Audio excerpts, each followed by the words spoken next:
Na minha opinião, a reforma Congressos me preocupava muito. Bastidores do Poder.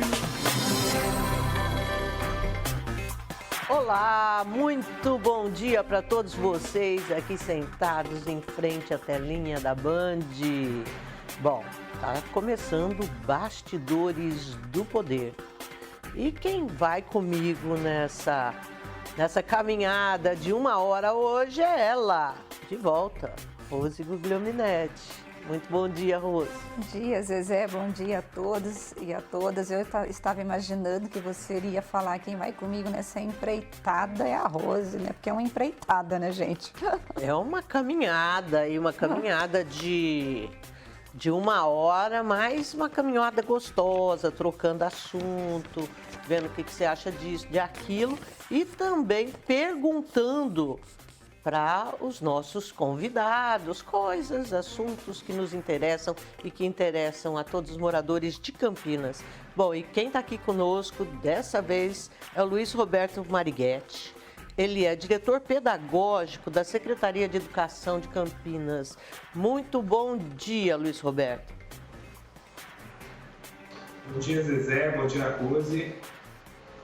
De novo, é um prazer estar aqui com vocês. Bom, acho que eu vou passar para a Rose a primeira pergunta. Vai lá, Rose Maria. Luiz, bom dia.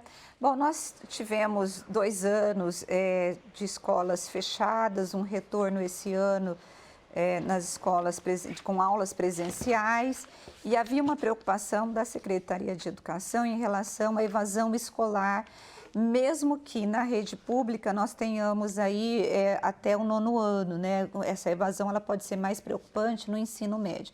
Mas numa das entrevistas que você deu para a Rádio Bandeirantes, você já havia expressado uma preocupação mesmo com essa faixa etária. Como que está essa questão da evasão? Realmente muitas crianças não voltaram para a sala de aula, como está sendo esse retorno e essa acomodação pós-pandemia?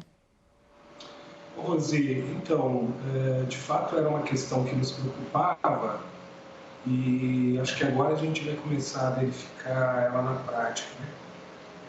Do ponto de vista do número de crianças matriculadas e que iniciaram a frequência, esse número é praticamente normal. A gente não verificou nenhuma questão de evasão relacionada a esses números. Na verdade, inclusive, a gente teve um acréscimo de crianças em algumas regiões, acho que um pouco fruto da reorganização que as famílias acabaram sofrendo por conta da pandemia e também das dificuldades econômicas. Então, a gente acabou recebendo aí um número de crianças em algumas regiões um pouco maior do que normalmente a gente receberia. Não é também nada astronômico, nem nada que cause uma dificuldade para atendimento, tanto que a gente está atendendo normalmente. Há algumas regiões com dificuldade, inclusive fruto de uma dificuldade de construção de escolas, né? A Secretaria precisa ampliar o número de escolas em algumas regiões, mas não o impacto direto da pandemia. Em relação à pandemia propriamente dito e essa questão da evasão, o que acaba acontecendo? Agora é que esse número de crianças que eventualmente evadem começa a aparecer. Então, o retorno ele foi praticamente normalizado, as crianças retornaram, a frequência e o percentual de ausência nesse período, início de atividades, ele é praticamente normal. O que a gente espera é que agora essa intermitência de frequência das crianças comece a acontecer. Para isso, a gente está organizando já um conjunto de ações para poder atuar diretamente com essa questão da manutenção dos vínculos das crianças com as escolas, né? E para combater essa ausência. Bom, Luiz, um assunto que todos os anos aqui chega bem forte para a gente. Prometo que nós vamos voltar na questão das escolas, da Covid, tudo isso a gente aborda hoje, mas é em relação ao corpo docente. A gente vive recebendo reclamação de que falta professor disso, falta professor daquilo, aluno que fica aí 2 horas dentro da escola sem ter o que fazer porque não tem professor. Não é que o professor faltou, não, é que não tem. como é que está essa situação para esse ano? O que vocês projetam aí?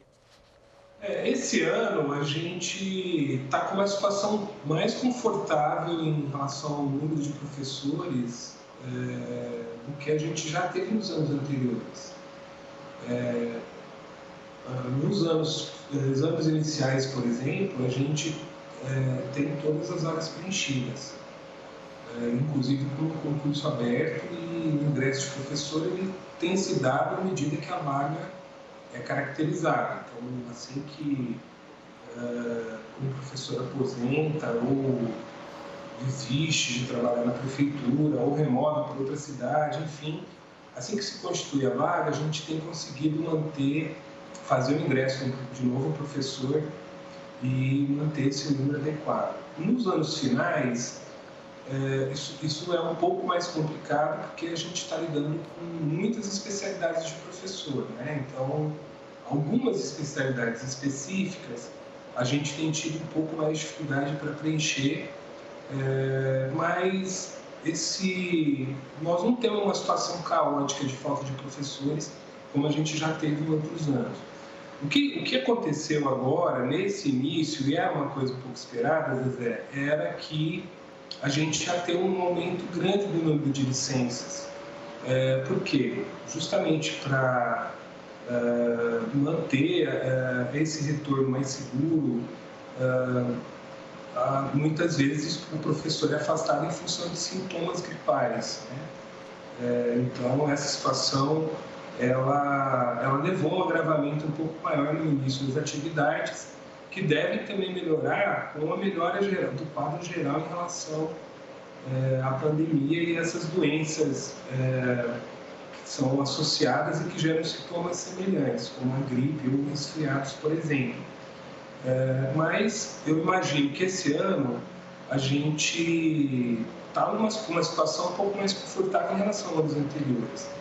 Bom, o que a gente ainda tem falta, só concluindo a pergunta, é em relação a agentes de educação infantil. Esse realmente existe um passivo razoavelmente grande, e de orientadores pedagógicos, também com um número grande, mas a gente está para que seja publicado o edital do concurso nos próximos dias. Inclusive já está anunciado na imprensa a publicação desse edital, o número de vagas, enfim. Então, a gente imagina que também, na sequência, esse número de profissionais deve ser equacionado com o ingresso no concurso. Essa dificuldade, né, esse baixo número de mão de obra, vamos colocar assim, bom, você falou da educação infantil, e já nos anos mais finais, onde que está o maior problema?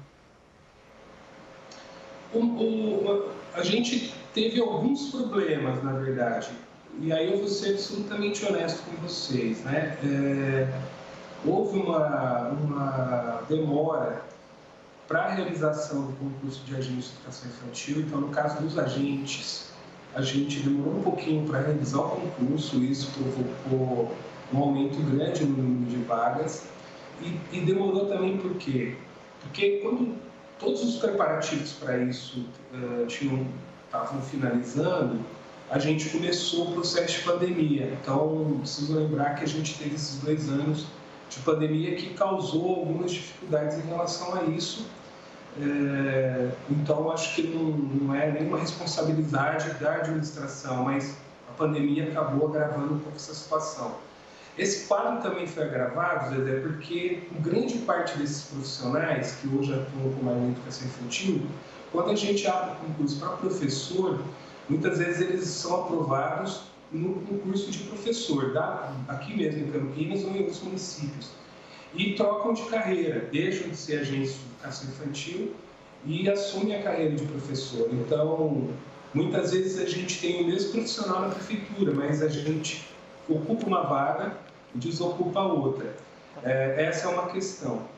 E a outra questão é que nós tivemos vários concursos na região agora, e um número grande de profissionais podem ter trocado de rede, que isso também é um processo normal. Às vezes ele é professor aqui, presta um concurso para ser diretor em outra cidade, é aprovado e acaba trocando de emprego, de cargo público.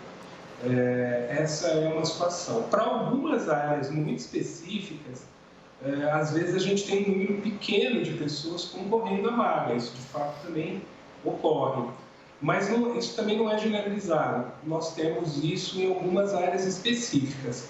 Arte é uma área, inglês, né? Algumas áreas, às vezes a gente tem dificuldade de ocupar todas as vagas por conta mesmo de um número baixo de candidatos concorrendo mesmo nos concursos públicos.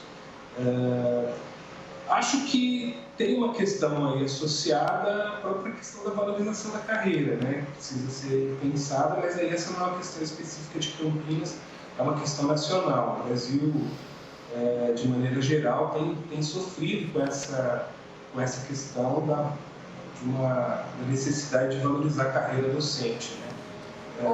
Então, não sei se eu respondi adequadamente, mas é um pouco esse o cenário que a gente tem aqui. Tá certo. Luiz, já que nós estamos falando dos profissionais da rede de professores, coordenadores e educadores, nós temos vivido no Brasil uma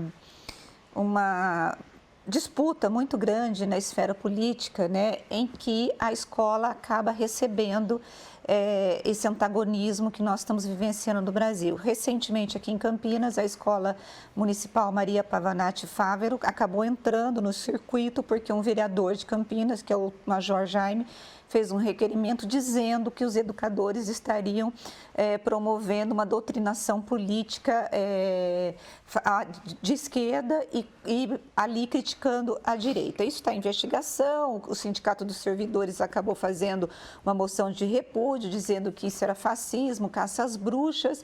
A minha pergunta para você é, como que a política e essa disputa esquerda-direita está influenciando as escolas e qual é o remédio que vocês estão adotando para que esse profissional ele não deixe de ensinar dentro da escola e fique refém desse patrulhamento? Importante essa pergunta, Rose. De fato, esse foi uma situação que aconteceu nos últimos dias. Do ponto de vista da Secretaria de Educação, esse assunto para nós foi encerrado.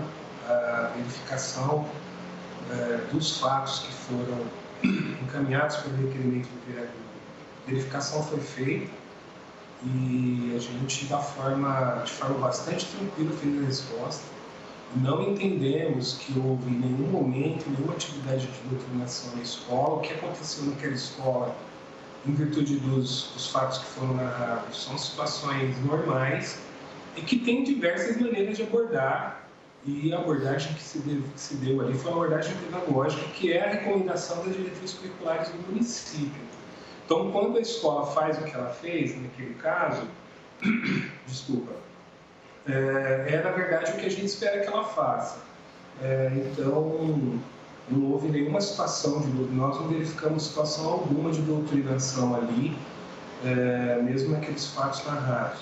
Foi uma avaliação diagnóstica que se utilizou numa imagem que os órgãos de imprensa, divulgaram, que é algo indicado, é imaginado que o professor utilize de assuntos que estão pautados, e muitas vezes a gente utiliza veículos de comunicação, charges de jornal, por exemplo, e a ideia é que o aluno, inclusive, esse material da prova nem emitia uma opinião específica, mobilizava o aluno para a produção de um texto de opinião, onde ele pudesse opinar em qualquer direção que assim entendesse, porque o que estava em análise era se ele tinha condição de elaborar um texto de opinião. Era essa a nossa questão, não importava a opinião do aluno, né?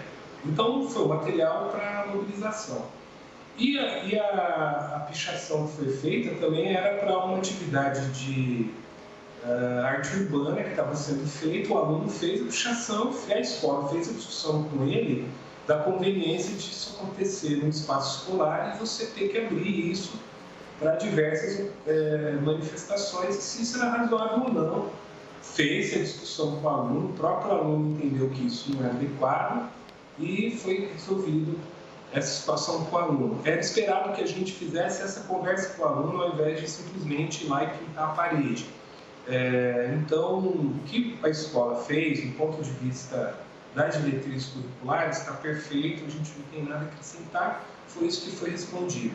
No sentido mais geral do que você traz, de fato, é uma situação que está se agravando muito. A aproximação das eleições.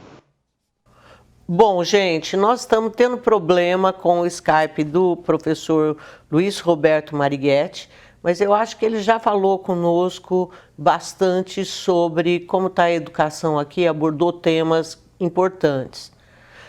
Então, a gente vai encerrar a entrevista com ele e vamos para um intervalo e daqui a pouco a gente volta. Combinado? Bastidores do Poder. Bastidores do Poder. E nós estamos aqui de volta com o Bastidores do Poder nessa manhã de domingo. Aproveite aí, como eu sempre digo, pega sua caneca de café, porque é muito gostoso ver discussões, debates com uma caneca de café na mão.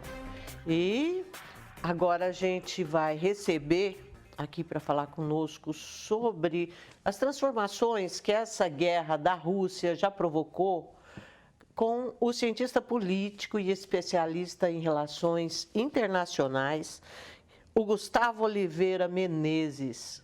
Gustavo, muito bom dia para você. Bom dia. Bom, Gustavo, nessa semana que passou, a gente entrou no mês seguinte à guerra. E, assim, sinceramente, a sensação que eu tenho é de que o conflito não andou, ele está do jeito que ele começou.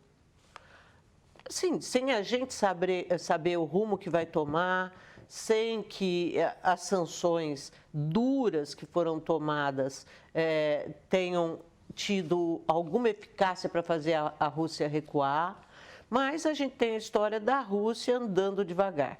Então, eu quero que você me fale como você vê nesse momento a guerra. Se a Rússia, por que a Rússia está tão parada do jeito que está, sendo que a gente sabe que o poderio bélico da Rússia é muito maior que o da Ucrânia, né? Enfim, faz umas considerações para depois a gente entrar nas transformações que a guerra provocou.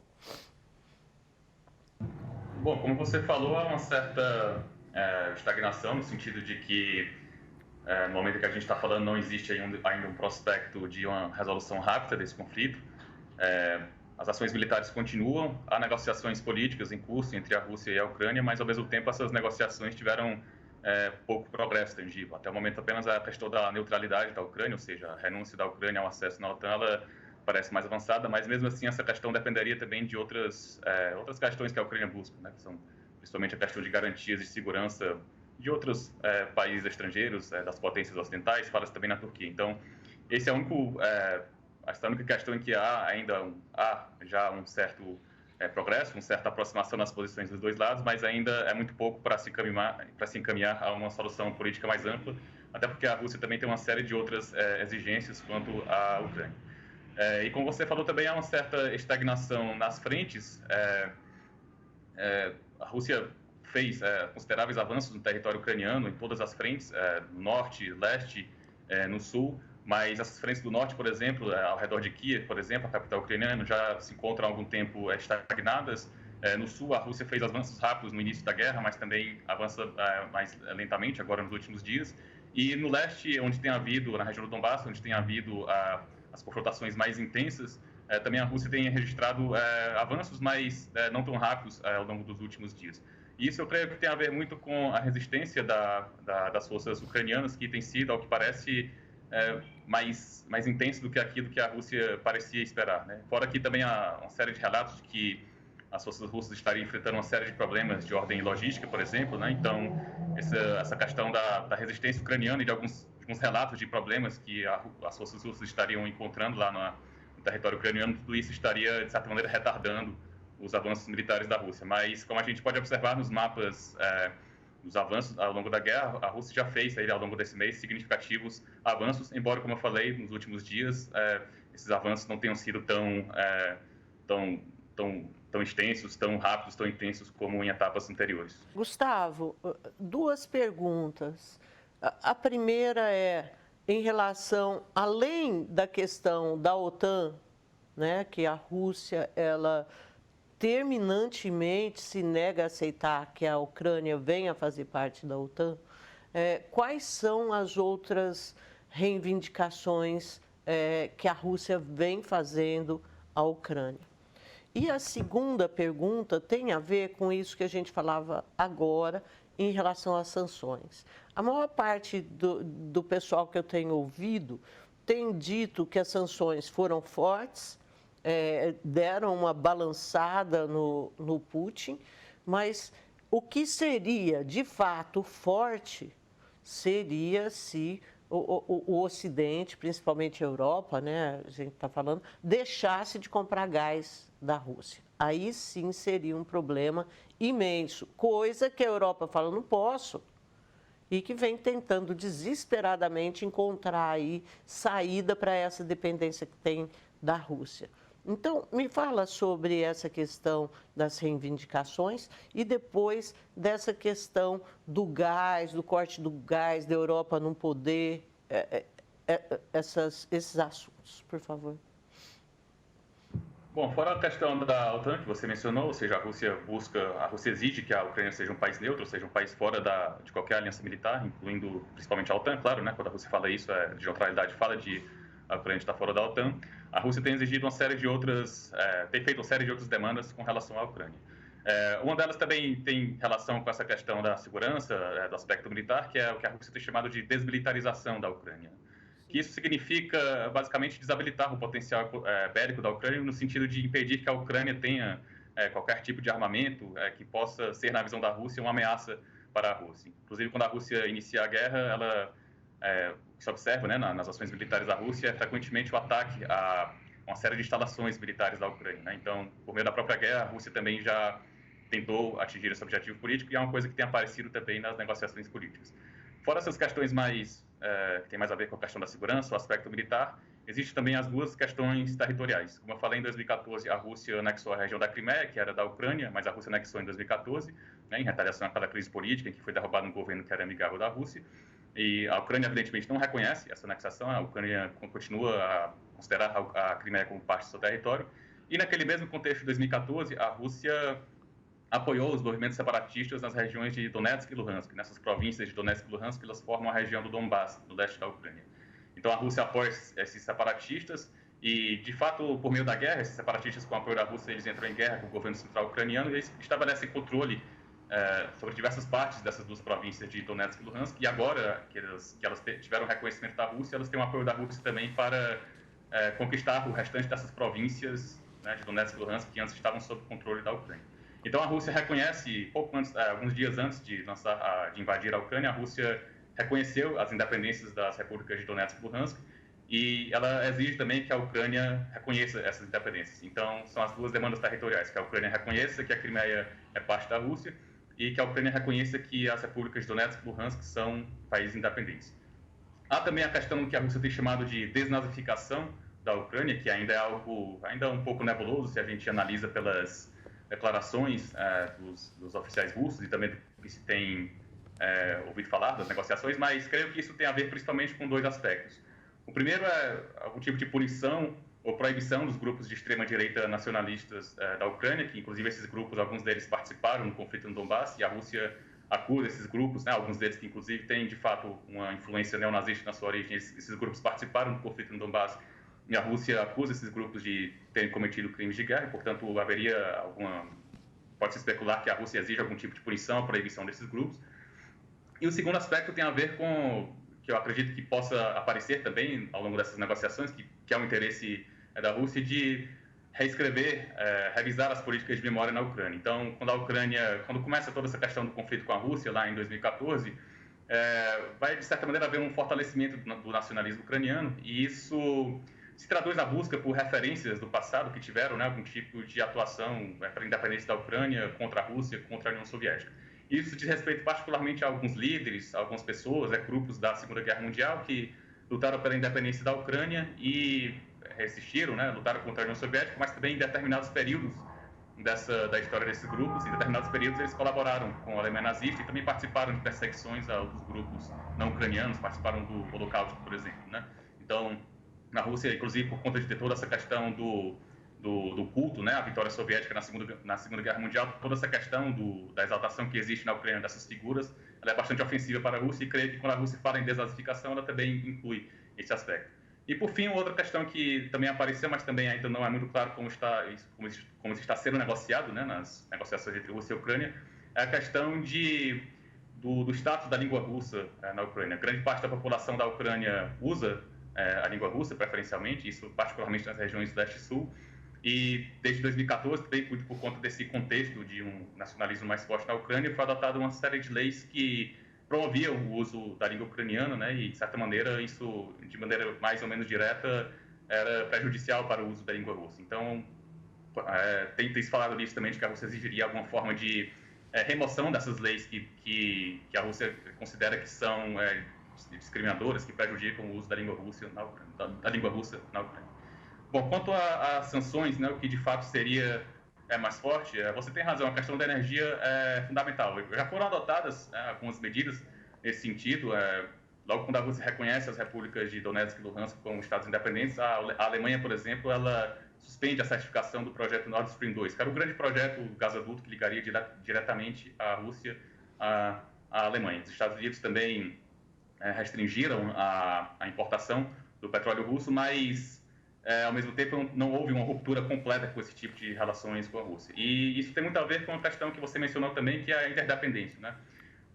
A Rússia depende, né, das vendas, historicamente, ela ganha receitas muito importantes, renda dessa venda de energia para os países europeus, particularmente o gás, e a Europa depende muito dos países europeus, alguns mais, outros menos, mas há uma dependência aí muito grande do gás russo, né? Para a União Europeia como um todo, são cerca de 40% do gás consumido na União Europeia é proveniente da Rússia. Então, os países europeus, eles têm uma certa reticência, né, uma relutância em partir para uma ruptura mais extensa, uma ruptura até mesmo completa para dessas relações com a Rússia. Eu creio que é fundamental, essa questão da energia vai ser fundamental se os países europeus vão partir ou não para ela, né? E na medida em que, se eles realmente decidirem por uma ruptura mais forte com a Rússia, isso pode ter sim um efeito mais negativo para a Rússia e afetar negativamente, né, os planos que ela tem para a Ucrânia. Mas, por outro lado, temos que considerar também que a Rússia tem uma série de políticas já de alguns anos e também algumas intenções de diversificar esses mercados dela. Por exemplo, direcionando o fornecimento de gás, né, de outros produtos de energia para mercados asiáticos, por exemplo, a China em particular. Então, mesmo que essa questão, que na Europa haja aí uma decisão por uma ruptura mais forte nessa questão da energia, ainda assim eu creio que teríamos que aguardar também para ver como é que a Rússia reagiria, se ela conseguiria amortecer os efeitos dessas possíveis ações negativas, construindo outros tipos de relações com outros países que pudessem, de alguma maneira, amortecer o efeito de uma eventual ruptura mais forte, mais completa, por parte da Europa nessa questão da economia, particularmente na energia. Agora, Gustavo, diante desse cenário, né, dos efeitos desta guerra e a possibilidade dos líderes estarem reavaliando essa dependência em relação à Rússia, na questão da energia, do gás e até das commodities, você avalia que os países eles vão se voltar mais para uma geopolítica em que eles vão se juntar para poder buscar essa produção e soluções em blocos, ou você acha que vão ser soluções mais dentro dos próprios países? Por exemplo, a gente tem a questão das commodities, em que a FAO, os líderes da FAO já estão alertando para que os países não segurem a comida, porque isso vai encarecer e vai gerar fome, principalmente ali na África e em alguns outros países, né? Como fazer com que você tenha uma coletividade quando você precisa atender o teu mercado interno? Aí acho que a gente já entra no que a guerra já transformou, o que ela fez, né? Bom, ainda é muito cedo para avaliar, são um mês de guerra ainda, né? Então, como eu falei, eu creio que ainda são necessários alguns meses, talvez até mais, para a gente avaliar o real efeito, por exemplo, dessas sanções, no sentido, por exemplo, de rearticular relações econômicas entre os países, mas de imediato já observamos, por exemplo, a questão essa questão alimentar, por exemplo. A Ucrânia é uma grande exportadora de produtos agrícolas, por exemplo, e na medida em que ela tanto precisa suprir mais as suas necessidades internas, como ela se vê impedida, né, também de executar plenamente aquelas relações econômicas que ela tinha anteriormente, por meio do escoamento da produção, nos portos, tudo mais, tudo isso se encontra, de certa maneira, obstaculizado pela guerra. O mesmo vale para a Rússia também, por conta das sanções que têm sido adotadas. Então, de fato, essas sanções também, de certa maneira, obstaculizam as possibilidades de a Rússia realizar o comércio internacional. Isso inclui, evidentemente, a questão dos alimentos. Aqui no caso do Brasil, a gente pode falar da questão dos fertilizantes, que também é relacionada a isso. Então, imediatamente podemos observar isso, né? Mas no médio e longo prazo fica um pouco ainda em aberto como é que vão ser rearticuladas essas cadeias de produção e de fornecimento. E essa questão de blocos também é um pouco difícil de avaliar, porque eu creio que ainda o momento é muito quente, né, da guerra. Então, acho que ainda estão os ânimos muito exaltados. Existe particularmente, né, nos países europeus, nos Estados Unidos, os países que compõem a OTAN de forma geral, é evidente uma certa vontade de demonstrar uma solidariedade, uma coesão de bloco, né? Um comportamento de bloco mesmo, né? Que talvez até de certa maneira lembre um pouco o que havia na Guerra Fria. Mas toda essa questão das sanções, e aí eu volto para aquela questão da interdependência, né? São impostas sanções que buscam afetar negativamente a Rússia, punir a Rússia por meio da restrição das suas possibilidades de ter relacionamentos econômicos internacionais, mas por conta da interdependência, os próprios países que aplicam essas sanções também podem se ver atingidos em algum momento de maneira negativa por essas dificuldades de haver uma relação econômica com a Rússia da maneira como havia antes. Então, eu creio que ainda é cedo para pensar nos efeitos disso. Podemos traçar um paralelo com o que houve em 2014, por exemplo, na sequência dos próprios eventos na Ucrânia, né, que houve uma grande crise internacional, foram adotadas sanções pelos países europeus, pelos Estados Unidos e Canadá também, os países da OTAN que permanecem até hoje, mas ao mesmo tempo, na medida em que as coisas foram arrefecendo, né, na medida em que foi se esfriando a situação na Ucrânia, os países acabaram, de certa maneira, buscando uma aproximação com a Rússia, a restauração de um diálogo político, em certa medida também uma restauração dos laços econômicos. Então, eu creio que ainda é cedo para a gente pensar nos impactos de longo prazo, mas no curto prazo já vemos alguns efeitos mais imediatos, como eu falei, essa questão dos preços de alimentos, por exemplo, preços dos produtos do setor energético. Tudo isso já se pode observar de maneira mais imediata, mas creio que para pensar em longo prazo, em transformações, ainda é necessário a gente aguardar um pouco para ver como é que vão se articular essas relações econômicas internacionais. Os efeitos negativos na economia da guerra, a gente pode pensar aí em 2022, 2023, pelo menos, né? Imaginando que essa guerra ainda vai ter um tempo para acontecer. Bom, Gustavo, em relação, eu vou insistir na questão da energia, porque é uma coisa que eu tenho ouvido bastante ultimamente. Depois que a gente teve aquele maremoto com um terremoto lá no Japão, Fukushima, foi um marco para todos os países que usavam energia nuclear, né? E nós vimos aí vários países, França, Alemanha, desativando as usinas deles, né? E optando por outras fontes mais seguras de energia. Mas o que está se dizendo hoje é que existe já conversações no sentido de retomar essas usinas nucleares. Como é que você vê isso daí? Você acha que essa é uma possibilidade mesmo? Bom, não tenho um conhecimento muito específico sobre as fontes de energia, as matrizes energéticas dos países, mas creio que isso pode ser analisado muito por conta das próprias dinâmicas econômicas. A gente está observando um encarecimento do petróleo, embora seja volátil, né, mas houve, desde que começou essa guerra, uma volatilidade maior, um aumento de preços. O preço do gás também tem se elevado bastante, e isso, creio que naturalmente estimula os países a pensarem em alternativas de fornecimento que sejam comparativamente mais baratas. E aí, nesse sentido, que certamente alguns países, alguns governos podem estar pensando em apostar mais nessa questão da energia nuclear como um tipo de energia que seria economicamente mais viável do que o gás ou o petróleo, né, que tem toda essa questão da volatilidade política mais evidente, né? Então, eu creio que isso tem que ser analisado muito por conta da viabilidade econômica, né, que os países têm, que se sentem para viabilizar suas economias. É necessário o uso de fontes que sejam economicamente, pelo menos no sentido mais do preço, né, mais eficientes. Então, eu creio que quem está pensando nessa questão nuclear pensa muito por essa questão da energia nuclear, né? Pensa muito na questão do custo-benefício que se pode fazer dessa fonte em comparação com o petróleo e o gás. Bom, a gente olha, Juro, última pergunta. A gente olha hoje, né, assim, as fotos de satélite da Ucrânia, e é uma coisa, né, o antes e o depois, o país está devastado.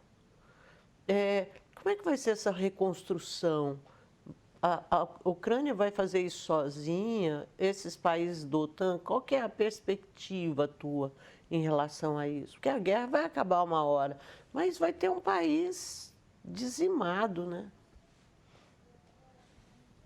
Bom, com certeza serão necessários esforços internacionais muito fortes. As cenas são realmente muito impactantes, de cidades praticamente todas destruídas na Ucrânia. A Ucrânia é um país que é um dos mais pobres da Europa, portanto, ele, mesmo antes da guerra, já não tinha um potencial econômico muito forte. Agora que ele está devastado, menos ainda. Então, eu creio que seria necessário aí uma série de esforços internacionais muito fortes para tentar reconstruir o país após a finalização dessa guerra. Os custos já estão... Não existem estimativas ainda, né, mas claras. O governo ucraniano tem falado aí já em centenas de bilhões de dólares de prejuízo, né? Então, pode ser que haja outras estimativas também, mas o certo é que é um valor muito grande, né? São custos muito vultosos, e a Ucrânia sozinha, evidentemente, não vai conseguir arcar com tudo isso. A própria Rússia também, ainda que se exija reparações, né, da Rússia, mas a Rússia também é um país que não tem, por exemplo, o potencial econômico que tem os países ocidentais e os Estados Unidos. A gente pode até traçar um paralelo com o que ocorre na Síria também, onde a Rússia tem tido dificuldades para promover essa questão da reconstrução, justamente porque ela não tem por si mesma recursos para bancar, né? Então ela tem feito uma série de esforços aí diplomáticos para trazer os países ocidentais, alguns países ali do Oriente Médio, para cooperarem na reconstrução da Síria. E a Ucrânia é um país maior, né, com devastação muito grande, então esses esforços seriam ainda maiores. Então eu creio que é uma questão que ainda está... Acredito que já esteja sendo discutida, mas eu creio que ainda de maneira muito incipiente, porque a guerra ainda está em curso, mas eu acho que é evidente que... Eu vejo que é evidente que será necessário um esforço aí muito grande de investimentos, né, e um esforço multilateral, é claro, para que a Ucrânia possa se reconstruir após a finalização dessa guerra. Bom, Gustavo, quero te agradecer muito por estar aqui conosco, falando sobre essa questão da guerra, que já passa de um mês.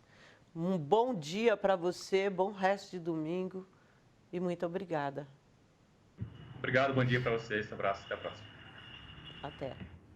Bom, gente, e agora nós vamos para um intervalo e voltamos já já, eu e Rose, tá?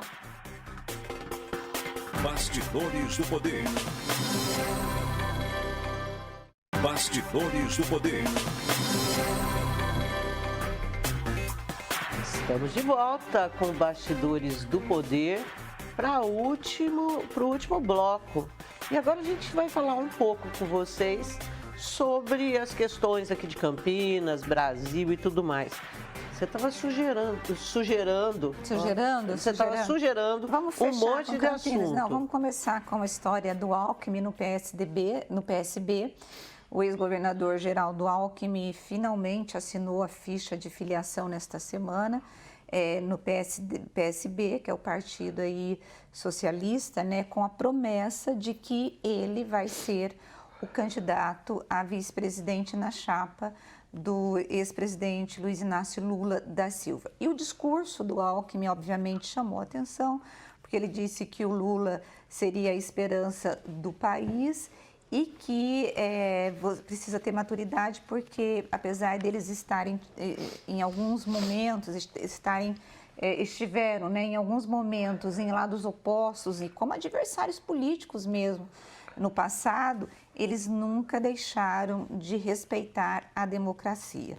Ele não falou do nome do presidente Jair Bolsonaro, mas ele deu a entender de que quando o presidente ele duvida dessa questão quando ele coloca em dúvida, né, as urnas eletrônicas, então ele está suspeitando do sistema político. E a defesa do Alckmin é dizendo, olha, tem muita gente que pode até estranhar, né, eu e o Lula estarmos juntos aí nessa mesma pegada, mas nós estamos em defesa da democracia. Gente, pode até ser, consigo até entender a fala do Alckmin, mas é difícil de você engolir ele e o Lula no mesmo palanque. Porque Só para convertidos, né, Rose? Do PT ou alquimista, né? Porque quem não é, tem dificuldade. Tem dificuldade para entender. Por quê? Porque nós temos, desde que o PSDB foi fundado, e o PT aqui, principalmente no estado de São Paulo, que é o grande berço, né, dos dois partidos, Sim. eles sempre foram partidos antagonistas e que rivalizaram, disputaram palmo a palmo as conquistas aqui, primeiro no estado de São Paulo, nas cidades, depois foram para os estados e sempre foram, assim, grandes adversários políticos. E, de repente, como o PSDB não conseguiu aí viabilizar o João Dória, né? E o próprio Alckmin, ele sai do PSDB porque ele rompe com o João Dória, que decidiu traí-lo ainda na campanha de 2018, apoiando na época o Bolsonaro. O Alckmin, sem clima, no primeiro momento ele ensaia ser candidato ao governo e agora com a possibilidade de ser vice-presidente do Lula. Zezé, você já imaginou na tua vida Não. o Lula e o Alckmin juntos? Não. Nessa semana que passou, eu ouvi um comentarista que eu gosto muito, o Gabeira. E o Gabeira disse, olha, essa dobradinha Lula e Alckmin foi o Bolsonaro que criou. Foi a primeira vez que eu discordei assim do Gabeira em tudo. Foi o Dória quem criou. Uhum. Eu não acho que eles estejam juntos para defender democracia nenhuma. Eu acho que eles estão juntos para dar um tapa na cara. O Alckmin para dar um tapa na cara do João Dória. E o Lula porque ele precisa de um fiador. E eu acho que o Alckmin é um super fiador, gente, para ele, como foi o Zé Alencar lá da primeira vez que ele se candidatou.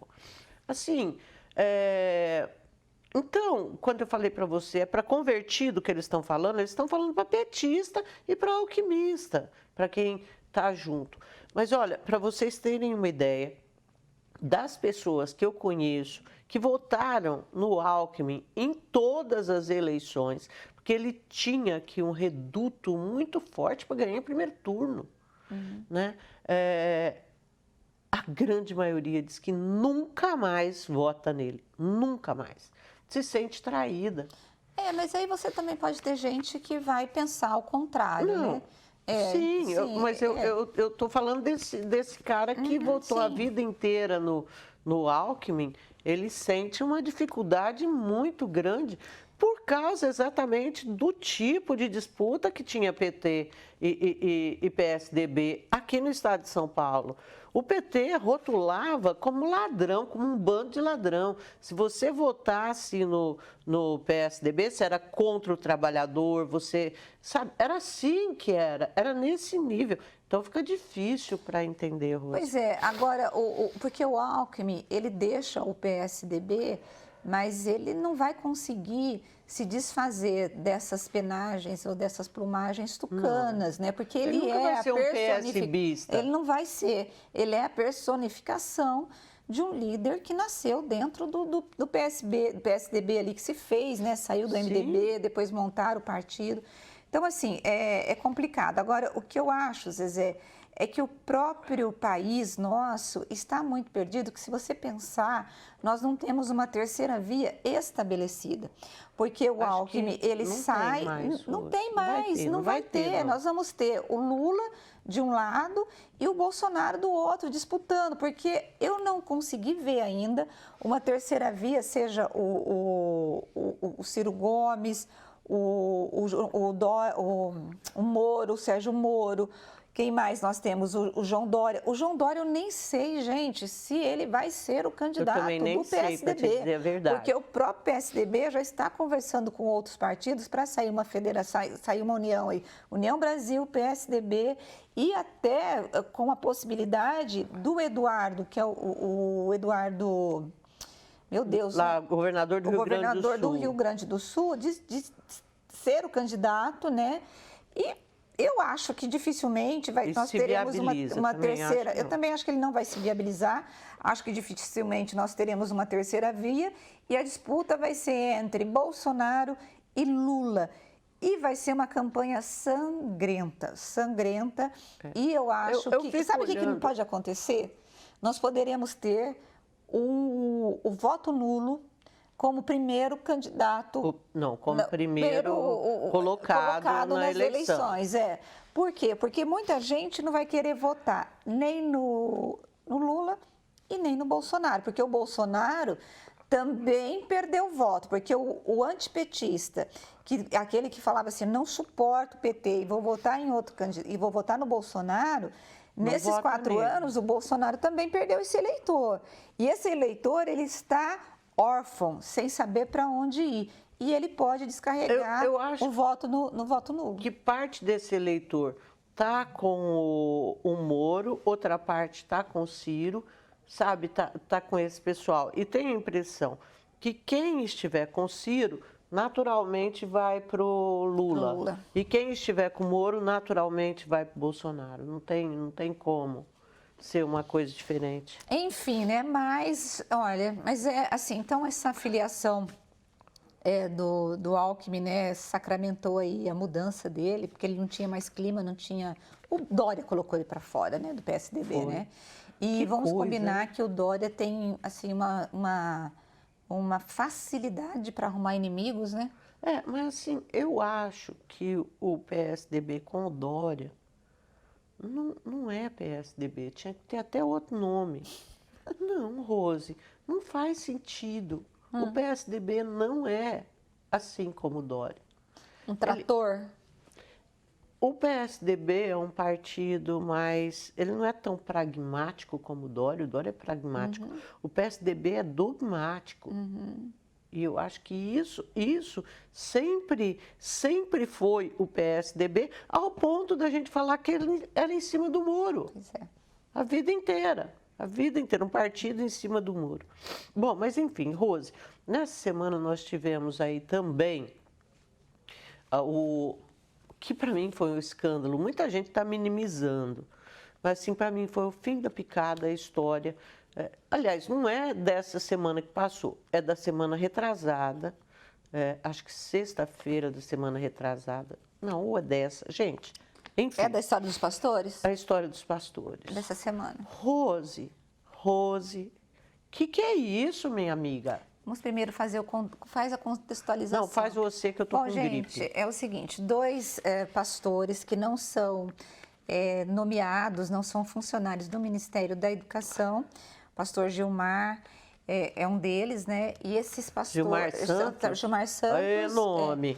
E esses pastores, eles foram colocados como os representantes do Ministério para poder negociar com prefeitos a liberação de verbas do FNDE, que é o Fundo de Desenvolvimento da Educação Brasil, e que tem bilhões de reais.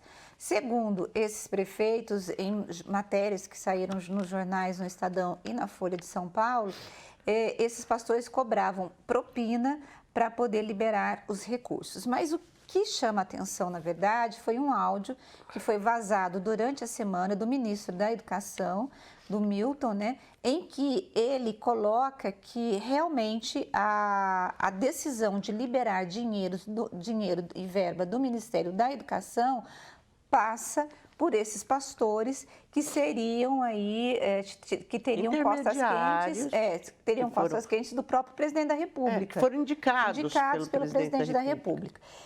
E é a fala do ministro, é o áudio dele, ninguém, assim, está muito escrachado, né? Gente, isso configura um monte de crime, né? Então, você tem aí... Olha, o que não precisa de prova nenhuma, assim, que a gente tem certeza, é abuso da função desses pastores. Como você se comporta como um funcionário público, não sendo um funcionário público. Mas nem com o presidente da República te conferindo isso. Ele tem que te nomear, sair no Diário Oficial. Agora, o cara ir como representante do governo, falar com o prefeito... Gente, Não estou nem colocando a propina no meio, porque eu não sei se... mas- isso tem que provar. Mas segundo os prefeitos, né, que denunciaram, até o ouro foi pedido para poder pagar a propina. Enfim, mas eu acho que são várias questões. Você tem primeiro a atuação de dois pastores ou de duas pessoas que não são nomeadas como porta-vozes do Ministério da Educação. Tem alguma coisa errada. Segundo, se houver de fato a liberação de verba com destino certo, isso é indicação, isso é lobismo e isso é corrupção. Porque, ou seja, porque você é amigo do rei, então você precisa passar pelo amigo do rei para ter a liberação desse dinheiro. Corrupção, Zezé. Crime. E Não outra tem coisa, sentido. assim, que a gente falava, porque a gente conversava no meio da semana, pessoal, e uma das coisas que eu pontuava para a Rose era que, aliás, ela me trouxe a informação que uma prefeita, eu não sei se do Piauí ou do Maranhão, havia recebido, por intermédio desses pastores, R$200 mil para serem usados na construção de uma creche de 5 milhões. Gente, como assim? Como que você libera 200 mil para uma obra de 5 milhões? Ou você libera 5 milhões, você não libera nada. O que você faz com 200 mil? Bom, o que você faz com 200 mil? Você não faz nada, a impressão que a gente tem é que alguma coisa, esse Muito dinheiro foi para algum esquisita. lugar. Bom, enfim, o que o governo fez, o que aconteceu? Só que por que a Zezé ficou escandalizada e eu também? Porque, no primeiro momento, gente, ficou todo mundo em silêncio em Brasília. Ninguém, nem Tribunal de Contas, nem TCU. Vamos ver se esse assunto morre. nem É essa a impressão que dá. Assim, ninguém falou que ia fiscalizar essa história. Aí, diante da continuidade das matérias, aí você tem a oposição entrando com ações no tribunal, no Supremo Tribunal Federal, pedindo aí a abertura de uma investigação, tal, pedindo instalação de CPI, e você tem a PGR pedindo para o Supremo Tribunal Federal autorização para investigar o ministro sobre essas denúncias. Mas isso aconteceu 3, 4 dias depois. A bancada... Sendo que já tinha havido denúncias, Rose, para o ministro sobre... Prefeitos já haviam alertado ele que os intermediários vinham cobrando propina. E ele liberou ainda mais dinheiro. Mais dinheiro. E a bancada evangélica, né, que tem mais de 200 deputados, saiu com uma nota dizendo assim, olha, precisamos investigar, porque está estranho, mas poupou o presidente, dizendo que é muito natural você usar o nome de um político que tem projeção, justamente para você poder mostrar que você tem poder e que você tem força para poder liberar uma verba, por exemplo. Então, blindar o governo. O governo está blindando o ministro, né, Zezé? Porque esse ministro já deveria ter pedido a conta, né? Mas ele ele é protegido, né, pelos filhos do presidente. E, gente, a gente tem a atuação de pastores e a igreja evangélica, que é muito forte no governo Bolsonaro. Eu espero que todo mundo investigue, né, Zezé? É isso, investigação neles. Bom, gente, chegou ao fim o nosso Bastidores do Poder de hoje. A gente volta no próximo domingo para falar mais com vocês, tá bem? Bom resto do domingo e bom início de semana. Tchau, Rose. Tchau, tchau.